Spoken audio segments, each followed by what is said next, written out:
నమస్కారం ఘంటారావానికి స్వాగతం. ముందుగా ప్రధాన అంశాలు. తిరుమల శ్రీవారిని దర్శించుకుని దర్యాప్తు ప్రారంభించిన సిట్. లడ్డూ కల్తీ వ్యవహారంలో తదుపరి కార్యాచరణపై భేటీ.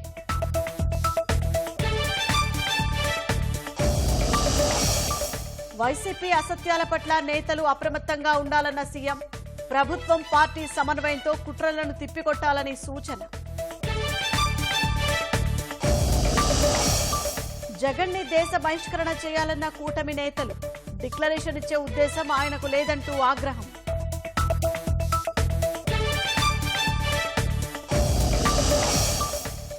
గనుల అక్రమాల్లో తీగలే కాదు డొంకలు కదలాలన్న షర్మిల. పెద్ద ప్యాలెస్ లో ఉండేవాళ్లను విచారించాలని డిమాండ్.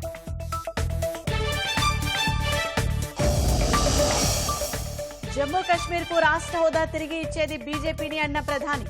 కాంగ్రెస్, ఎన్సీ, పీడీపీలు రాజ్యాంగానికి అతిపెద్ద శత్రువులని విమర్శ. హెజ్బొల్లాను కోలుకోలేని దెబ్బకొట్టిన ఇజ్రాయెల్. సంస్థ అధినేత హసన్ నస్రాలాను మట్టుపెట్టినట్లు ప్రకటన.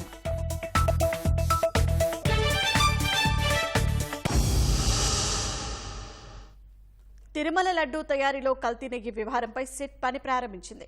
సిట్ అధిపతి సర్వశ్రేష్ఠ త్రిపాఠి, బృంద సభ్యులు సీతారామారావు, శివనారాయణ స్వామి, సత్యనారాయణ, ఉమామహేశ్వర్, సూర్యనారాయణ తిరుమల వెంకటేశ్వర స్వామిని దర్శించుకున్నారు. దర్శనం తర్వాత పండితులు తీర్థ ప్రసాదాలు అందజేశారు. ఆ తర్వాత ఆలయం వెలుపల వైభవోత్సవ మండపం వద్ద సహస్ర దీపాలంకరణ సేవ ఉత్సవమూర్తులను దర్శించుకున్నారు. అనంతరం తిరుమల నుంచి తిరుపతికి బయలుదేరి వెళ్లిన సభ్యులు పోలీసు అతిథి గృహంలో సమావేశమయ్యారు. తదుపరి కార్యాచరణపై చర్చిస్తున్నారు.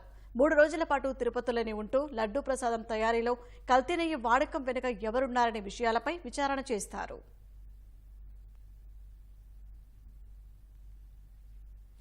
లడ్డూ కల్తీపై నియమించిన సిట్ దర్యాప్తుపై మరింత సమాచారం మా ప్రతినిధి నారాయణప్ప అందిస్తారు. తిరుమల శ్రీవారి లడ్డూ తయారీకి వినియోగించే నెయ్యి కల్తీ అయిన ఘటనపై రాష్ట్ర ప్రభుత్వం ఏర్పాటు చేసిన ప్రత్యేక దర్యాప్తు బృందం తన విచారణ ప్రారంభించింది.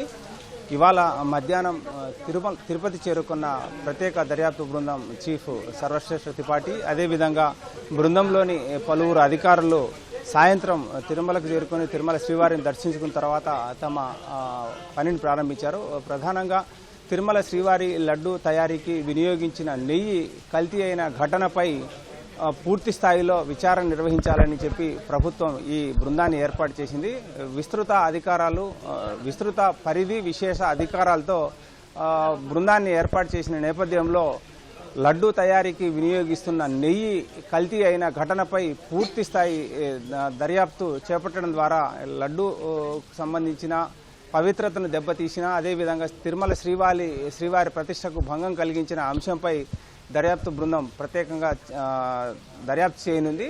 ఈ అంశానికి సంబంధించి ఇప్పటికే తిరుమల తిరుపతి దేవస్థానం లడ్డూ తయారీకి వినియోగించే నెయ్యిని కొనుగోలు చేసిన అంశంపై ఏఆర్ డైరీకి సంబంధించి గతంలో పలుసార్లు నోటీసులు జారీ చేసింది. నోటీసులు జారీ చేసినప్పటికీ నిబంధనల మేరకు, అంటే తిరుమల తిరుపతి దేవస్థానంతో ఒప్పందం చేసుకున్న మేరకు నాణ్యత ప్రమాణాలు పాటించకుండా కల్తీ నెయ్యిని సరఫరా చేసిన నేపథ్యంలో తిరుమల తిరుపతి దేవస్థానం ఏఆర్ డైరీ ఫుడ్ ప్రొడక్ట్స్ సంబంధించి సంస్థను బ్లాక్ లిస్ట్ పెట్టింది. అదేవిధంగా ఏఆర్ డైరీ సరఫరా చేసిన నెయ్యిని నమూనాలు సేకరించి ఎన్డీడీబీ ల్యాబ్కు పంపించడంతో సంచలన విషయాలు వెలుగులోకి వచ్చాయి. తిరుమల శ్రీవారి లడ్డూ తయారీకి వినియోగించే నెయ్యిలో జంతు కళేబరాలకు సంబంధించిన కొవ్వులు, అదేవిధంగా వెజిటబుల్స్ ఆయిల్స్ కల్తీ అయినట్టు గుర్తించి పూర్తిగా ఏఆర్ డైరీ సరఫరా చేసే నెయ్యిని కొనుగోలు ఆపివేసింది.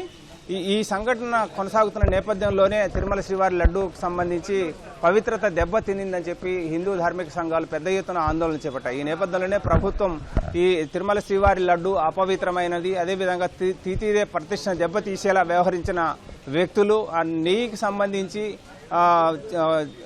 కల్తీ సంఘటనపై ఎలాంటి కుట్రకోణం ఉంది అన్న అంశాలను పూర్తి స్థాయిలో కూలంకషంగా విచారణ నిర్వహించి వారందరినీ బయటకు తీసే లక్ష్యంతోనే ఈ సిట్ ఏర్పాటు చేసింది.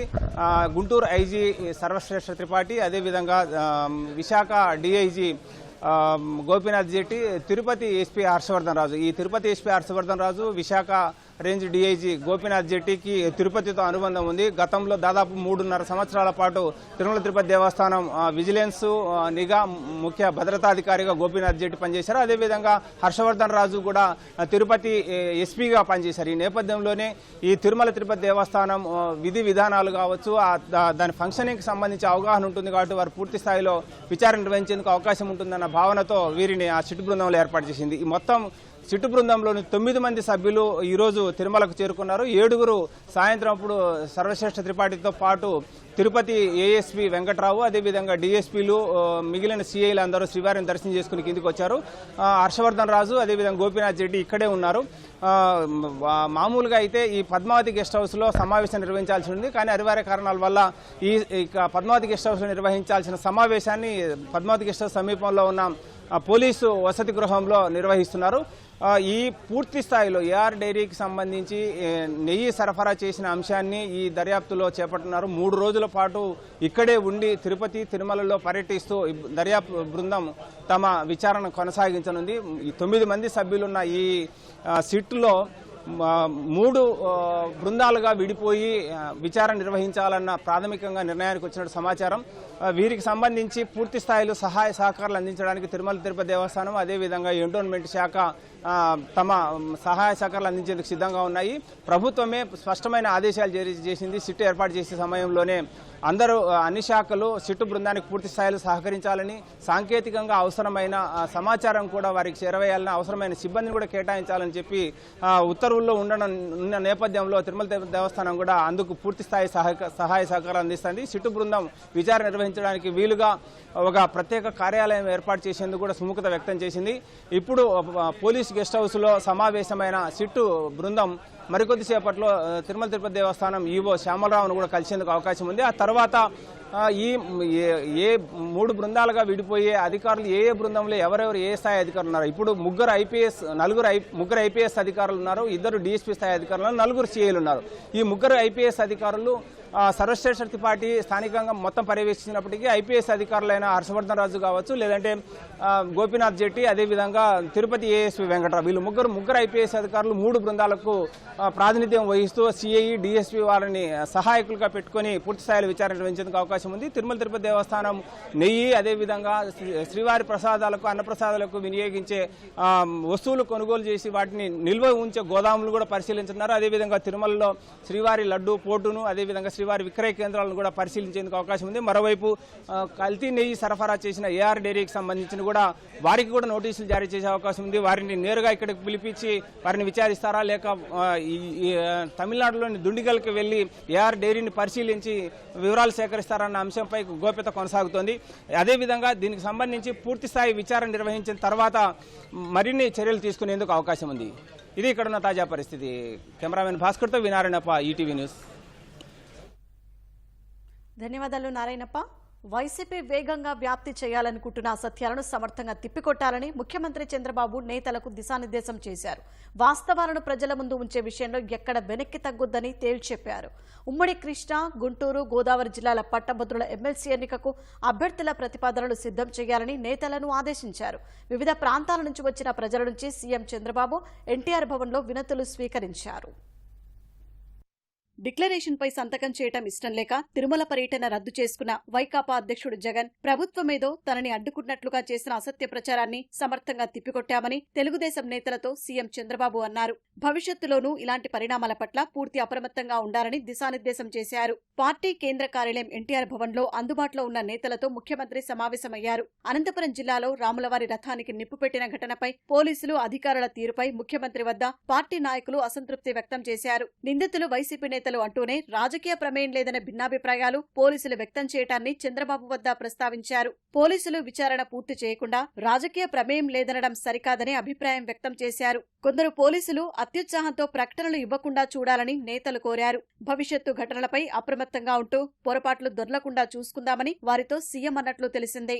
ఎన్టీఆర్ భవన్ కు వచ్చిన ముఖ్యమంత్రి చంద్రబాబుకు ప్రజల నుంచి వినతులు వెల్లువెత్తాయి. వాటిని ఓపిగ్గా అందరి నుంచి స్వీకరించిన సీఎం పరిష్కరిస్తామని హామీ ఇచ్చారు. విజయవాడ వరద బాధితుల సహాయార్థం 10,000 విరాళమిచ్చిన ఓ దివ్యాంగురాలని ముఖ్యమంత్రి అభినందించారు. వైసీపీ ప్రభుత్వ హయాంలో హత్యకు గురైన తన కుమారుడి కేసును అప్పటి విజయవాడ సిపి క్రాంతిరాణ తాత, డీసీపీ విశాల్ గుర్ని తదితరులు నీరుగార్చారని ఓ బాధితురాలు సీఎంను కలిసి ఫిర్యాదు చేసింది. వైసీపీ హయాంలో విద్యుత్ బిల్లు ఎక్కువగా వచ్చిందనే కారణంతో పింఛన్ నిలుపుదల చేశారని పలువురు బాధితులు చంద్రబాబు వద్ద ఆవేదన వ్యక్తం చేశారు.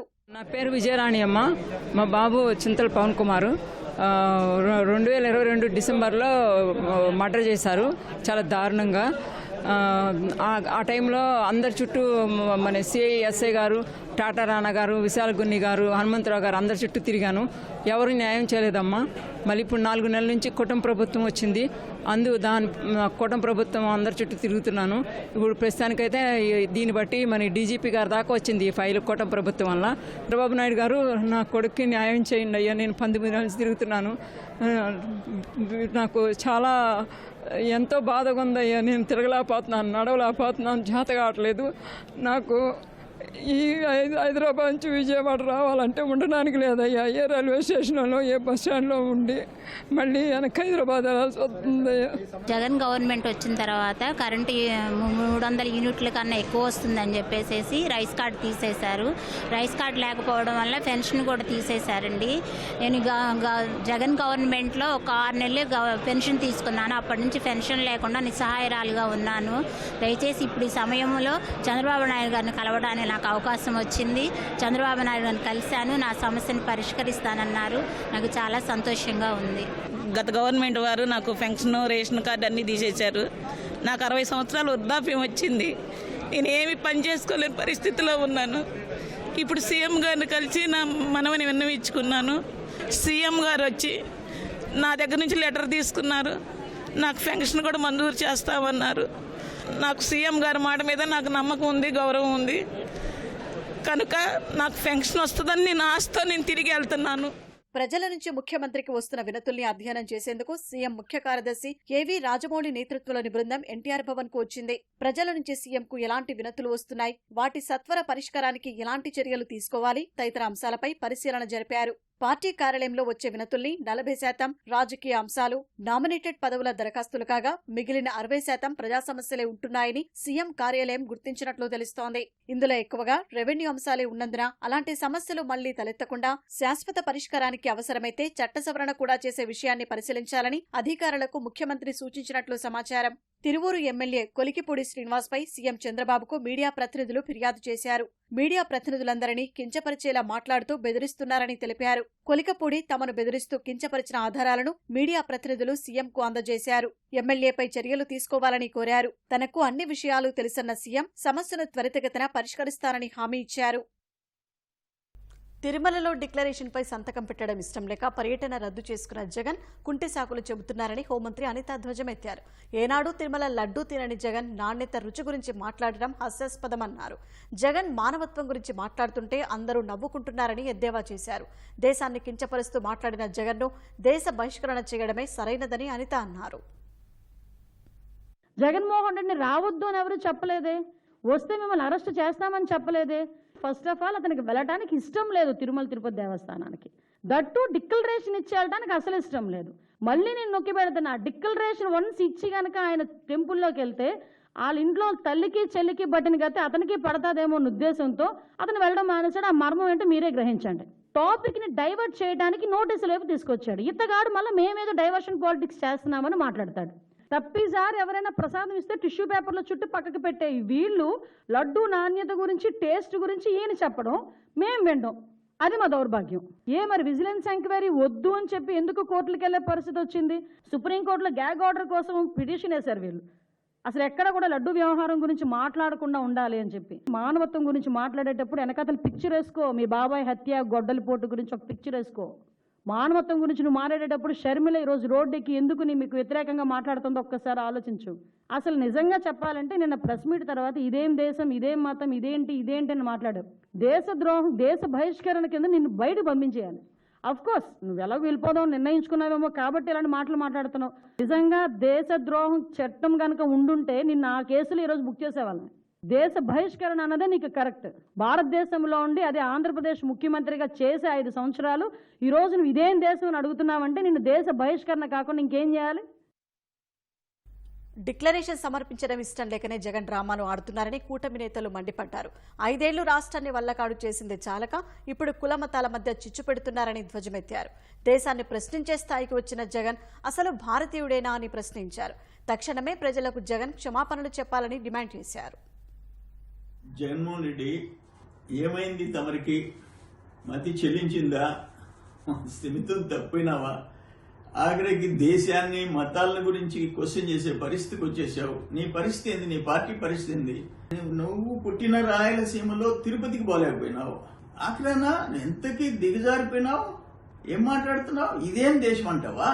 వెళ్ళిపో, సౌదీ అరేబియాకి వెళ్ళిపో, దుబాయ్కి వెళ్ళిపో. అంత కొవ్వెక్కిందా నీకు? కొవ్వెక్కిందా? Are you Indian citizen or not? లేకపోతే పాకిస్తాన్కి వెళ్ళిపో. అంటే అక్కడ నువ్వు సంతకం పెడితే తిరుమలలో భారతమ్మ ఇంట్లోకి రానిదు. బహుశా ఆడ సంతకం పెడితే క్రిస్టియన్ ఓట్లు పోతాయి, పెట్టకపోతే హిందువుల ఓట్లు పోతాయి. నీకు డిక్లరేషన్ ఇచ్చే దాంట్లో ఏం నొప్పి, ఏం బాధ? టీటీడీ చట్టాలు, ఏపీ ఎండోమెంట్ చట్టాలు అన్ని డిక్లరేషన్ ఇవ్వాలి. చాప్టర్ 18లో క్లియర్ కట్ గా మెన్షన్ చేస్తుంటే హిందూ మత విశ్వాసాలు అంటావు, దళితులు అంటావు, నేను 4 గోడల మధ్య బైబిల్ చదువుతానంటావు. నువ్వు 4 గోడల మధ్య జరగకపోతే గోడ ఎక్కి చదువు, నాకే ఇలా జరుగుతా ఉంటే ఇంకా ఎస్సీ ఎస్టీలకి దళితులకి ఏ విధంగా ఉంటుంది అన్నారు. నీకే అంటే ఏమయ్యా నువ్వు చెప్పు? నువ్వు కేవలం పులివెందలకి శాసనసభ్యుడు మాత్రమే. అంత అహంకారం నుంచి వస్తుంది? నాకే ప్రతిపక్ష స్థానం కూడా ఇయ్యలేదు కదా ఆంధ్రప్రదేశ్ ప్రజలు నీకు. ఇంకా అహంకారం తగ్గలేదా? 11 స్థానాలకి నిన్ను పరిమితం చేస్తే కూడా ఇంకా అహంకారం తగ్గకుండా 24 గంటల లోపల టీటీడీ అనుబంధ ఆలయాల్లో కానీ తిరుమలలో కానీ ఒక్క దళిత సోదరుల దగ్గర చెప్పించు. నేనైతే చెప్తున్నా 24 గంటల లోపల రేపే శాశ్వతంగా రాజకీయాలు జీవితంలో మాట్లాడు. నువ్వు రాజకీయాల నుంచి తప్పుకుంటావా? కుల రాజకీయాలు ఎందుకు తెస్తావు? దేవాలయ దీంట్లో వ్యవస్థలో మత రాజకీయాలు ఎందుకు తెస్తావు? నోటీస్ ఎక్కడ జగన్మోహన్ రెడ్డికి ఇవ్వాలా? మేము ఆ నోటీస్ వల్ల రాలేకపోయానని చెప్పి కబుర్లు చెప్తున్నాడు. అది అబద్ధం. వాళ్ళు అనుకున్నది ఏమంటే ఈ మత కళలను తీసుకొద్దాం, మనం వస్తాము.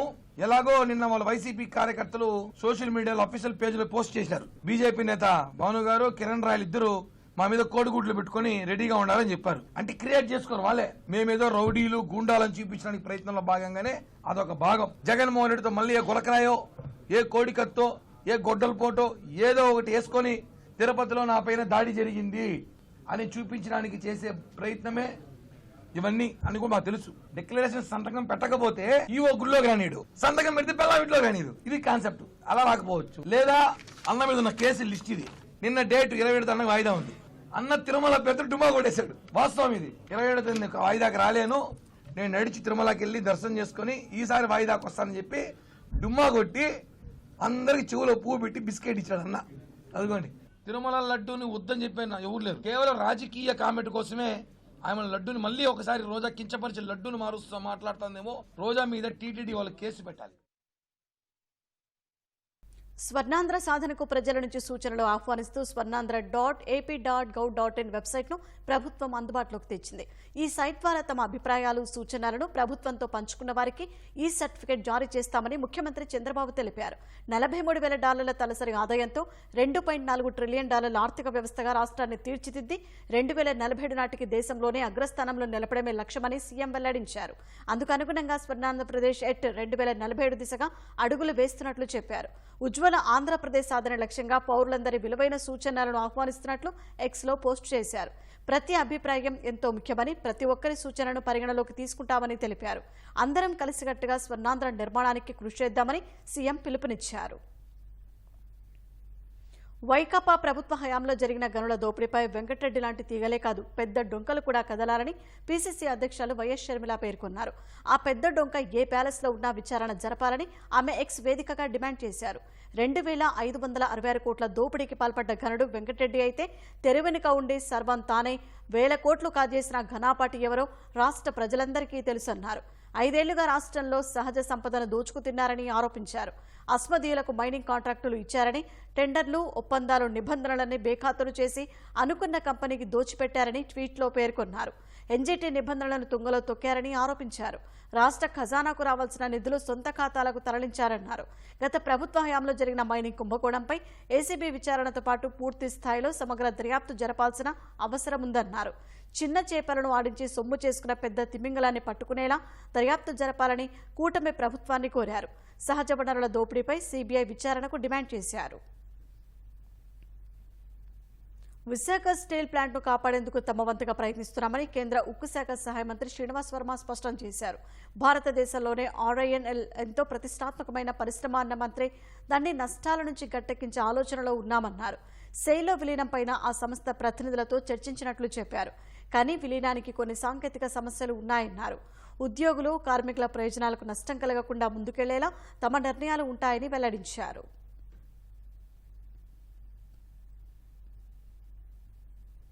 అర్బన్ నక్సల్స్ సానుభూతి పరులతో కాంగ్రెస్ హైజాక్ అయిందని ప్రధాని మోదీ ఆరోపించారు.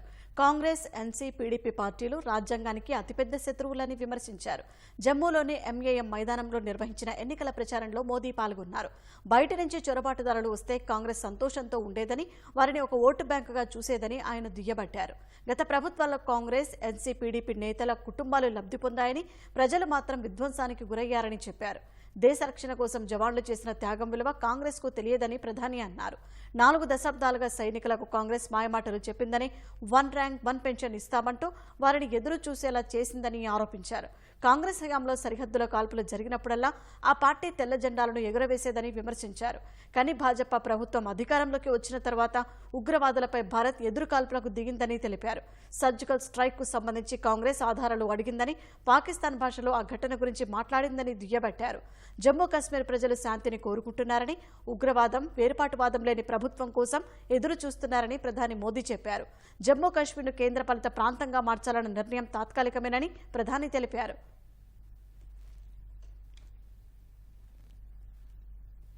ఇరాన్ మద్దతున్న మిలిటెంట్ సంస్థ హెజ్బొల్లాను ఇజ్రాయెల్ కోలుకోలేని దెబ్బ కొట్టింది. హెజ్బొల్లా అధినేత హసన్ నస్రాలాను మట్టిపెట్టినట్లు ఇజ్రాయెల్ సైన్యం ధృవీకరించింది. హసన్తో పాటు పలువురు కీలక కమాండర్లను సైతం హతమార్చినట్లు ఇజ్రాయెల్ సైన్యం ప్రకటించింది. శుక్రవారం నస్రాల్లా లక్ష్యంగా లెబనాన్లోని దాహియాలో నివాస గృహాల కింద భూగర్భంలో ఉన్న హెజ్బొల్లా ప్రధాన కార్యాలయంపై విధ్వంసకర బాంబులను ఇజ్రాయెల్ ప్రయోగించింది. ఈ దాడిలో హసన్ నస్రాల్లా మరణించినట్లు ఇజ్రాయెల్ రక్షణ దళం IDF X వేదికగా ధృవీకరించింది. ఈ దాడిలో హెజ్బొల్లా దక్షిణ ఫ్రంట్ కమాండర్ అలీకర్కి అదనపు కమాండర్లు మరణించినట్లు IDF వెల్లడించింది. తమ అధినేత నస్రల్లా మృతి చెందినట్లు హెజ్బొల్లా ధృవీకరించింది.